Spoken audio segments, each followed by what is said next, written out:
Again, no recording devices are permitted. Questions from the public will be answered through the CAO report. Okay, and adoption of the agenda. Do we have an adoption of the agenda? I move that we adopt the agenda as presented. I second the motion. All in favor? Passed.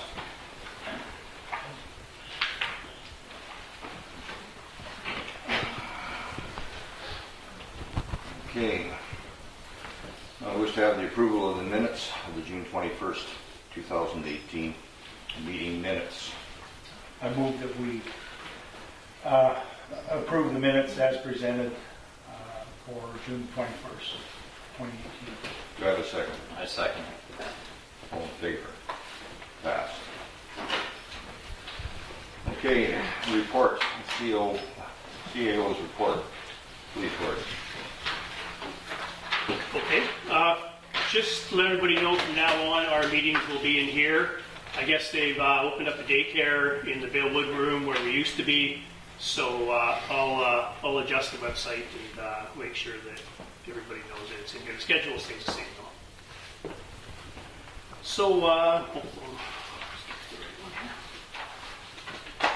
So from Coors Engineering perspective, we continue to work with Coors Engineering regarding the preliminary design of the water treatment plant. The tentative project schedule is as follows. Award the site preparation contract in September. The site preparation construction is going to begin in October. It will go through to December. The contract is 120 days. The detailed design will be complete sometime in November and hopefully go to BIHA about that same time.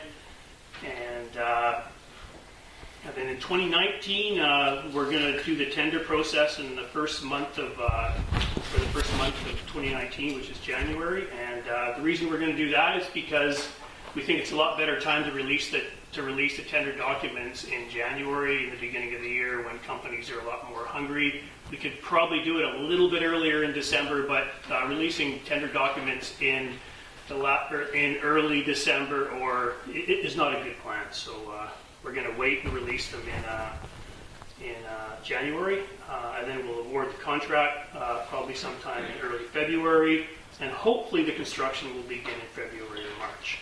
So the site preparation contract has been awarded to Edge Excavating for a total of $282,150 plus $14,107 in GST. It's anticipated the contract will start in October, and we've had 5 bids, and they were ranging from $282,000 to $750,000.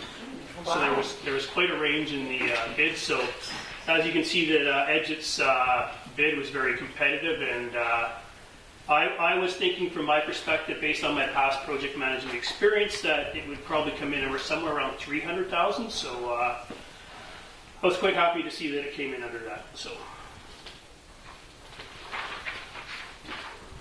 the billing and meter reading software implementation. The new billing and accounting software VADM implementation process is complete. It'll take about 6 to 9 months to fully implement the complete system. We've certainly had a few hiccups, and the UBID administration staff really appreciate the landowner's patience. We're getting there. We're not running parallel with the other system now. It's actually going a little bit better than we had planned, but it's a brand new system, and we have to migrate a lot of data over. And so, yes, certainly there's been a few hiccups, but every week it's getting better now. So thank you for your patience. Island Timberlands stakeholder meeting. Island Timberlands have invited UBID staff, which is myself and Danny, our superintendent and chair, to participate in our Langley Lake Watershed Assessment stakeholder meeting. Island Timberlands consultants have finished the assessment and completed their report. The stakeholder meeting is an important step in our Island Timberlands Watershed Assessment process. So Island Timberlands appreciates the participation of the invitees to review and provide input. The proposed date for the meeting is in November 2018, and the agenda will include introduction and safety, a summary of the assessment process, the assessment results, discussion and input from stakeholders, and development of an action plan to move forward with.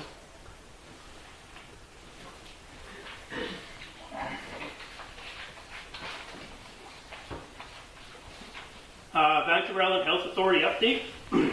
Sonia Jensen from Waterwoman Consulting has been hired to work with UBID staff, mainly our Public Works Superintendent and myself, Vancouver Island Health Authority, and the local stakeholders to create a water system assessment plan to meet VHA's requirements to be completed in the fall of 2018.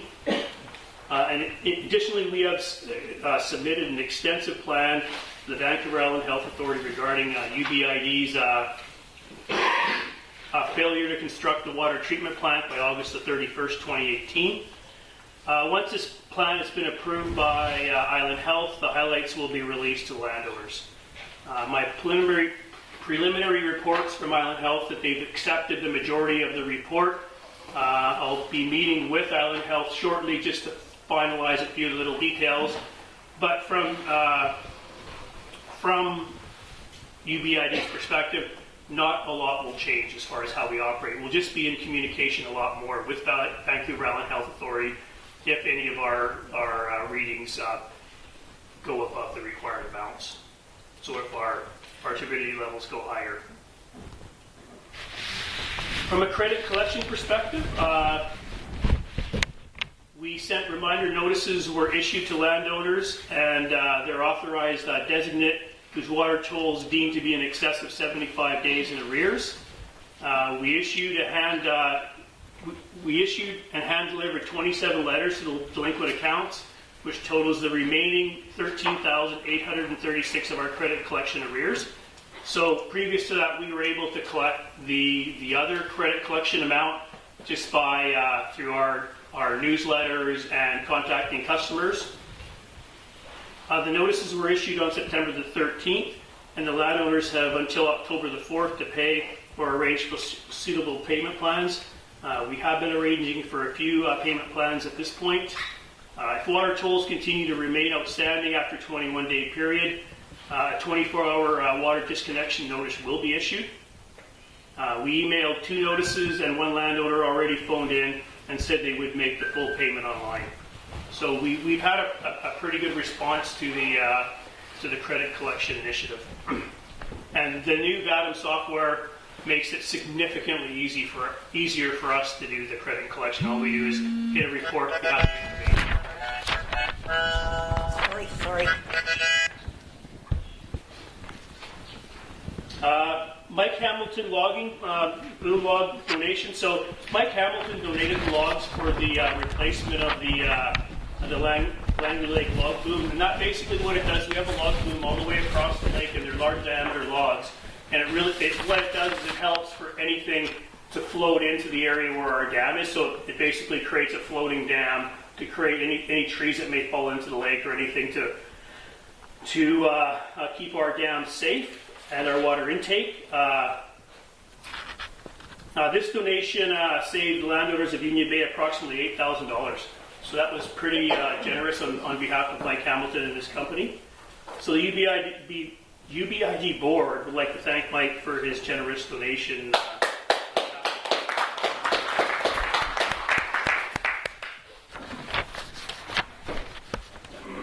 And the last part of my report, the UBID land activities. UBID has 3 pieces of land that are currently being handled by myself as follows. So the Crown Land Grant, the UBID on request from the Ministry of Forest, Lands, Natural Resources, Operations and Rural Development have asked us to relinquish the grant back to the Crown because we are not building a water treatment plant on this property.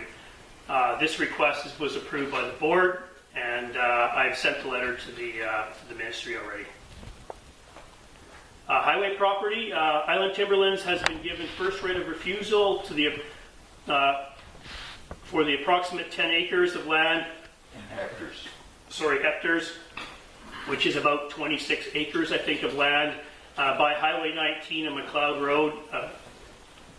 Per UBID's purchase agreement, so they had that written in the agreement that we automatically have to offer them the opportunity first. And we've not heard back from them at this point, but they've only had the letter probably for a week or 2 days. We have a piece of property on McLeod Road, and the UBID board approved the sale of the McLeod Road property, and the property will be listed in the coming weeks. And this concludes the CAO's report.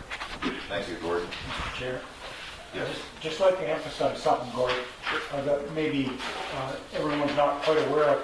The bid that we accepted from J.R. Edgett Construction involves the preparation of the site as well as clearing the site, okay? So that means when they're done with that, with their work up there, we should be good to go by putting the plant on there. Is that my understanding? Yeah, absolutely. Yeah. What will the plant will, or sorry, the site will be constructed to meet the grade. All the grade requirements will be done. All the proper fill will be onto the site. So it's a real benefit for the perspective of the people who are going to be bidding on it as well, because then they can see exactly what the site looks like and from a construction perspective. So but nobody can go on the site from a bidding perspective until the whole job is complete and finished. So, which will probably be in mid-December. Okay.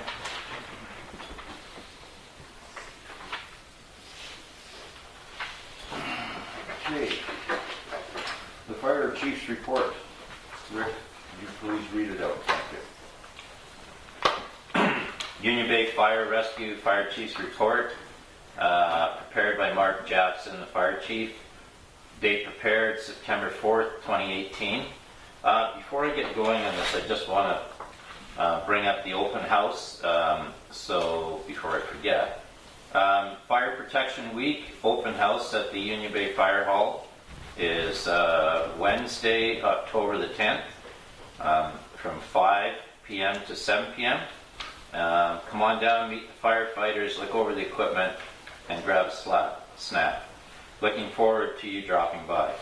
So if possible, it'll be a good chance to have a look at the fire hall, meet the fire department, and look at the new truck. So that's October the 10th. Is that gonna, we can put that on our website. Primary purpose of Mark's report is to keep the Union Bay Improvement District Board informed as to the activities and progress on major programs and or objectives. Incident summary: the department responded to 3 incidents in August. Incident category: first responder. Number of calls: 1. Further action required: no. Incident category: motor vehicle incident. Number of calls: 2. No further action required. Monthly fire response statistics: total time worked 2 hours 26 minutes. Average time on call 49 minutes.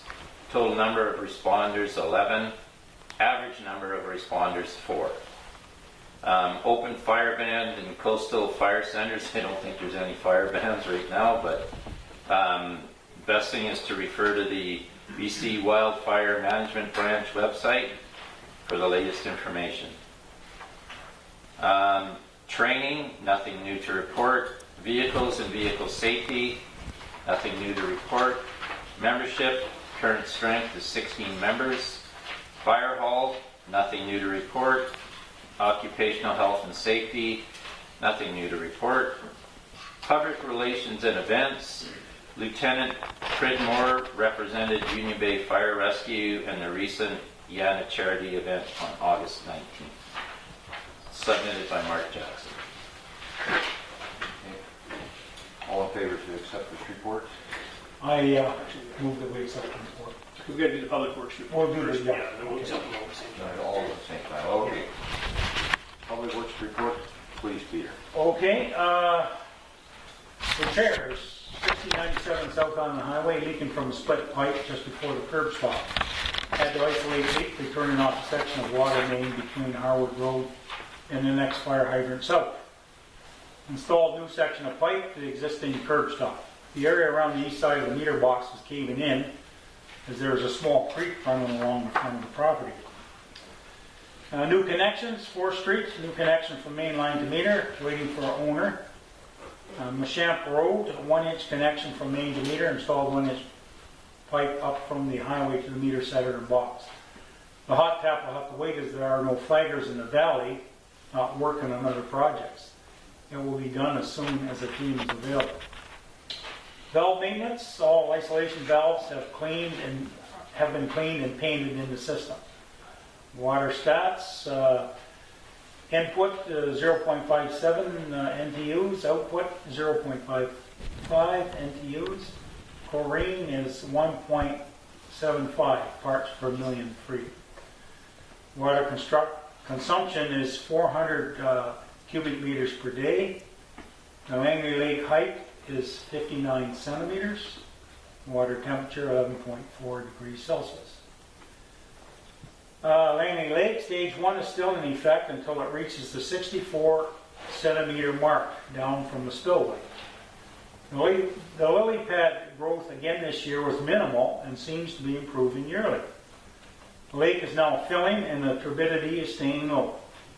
The lowest mark was minus 59 centimeters. Respectively submitted from Danny McGill. In addition to that, I personally would like to thank Mike Hamilton for that generous donation of the boomsticks, because the ones that were up there were in really tough shape, and we had to get something done about it this year. So it's been done, and that's great. I really appreciate the fact that he saw his way clear to doing that. Anyway, and that's the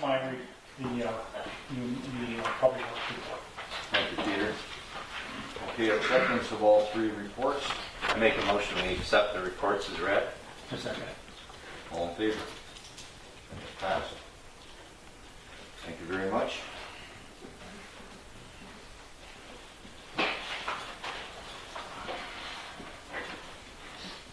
Okay, new and other business, there was none.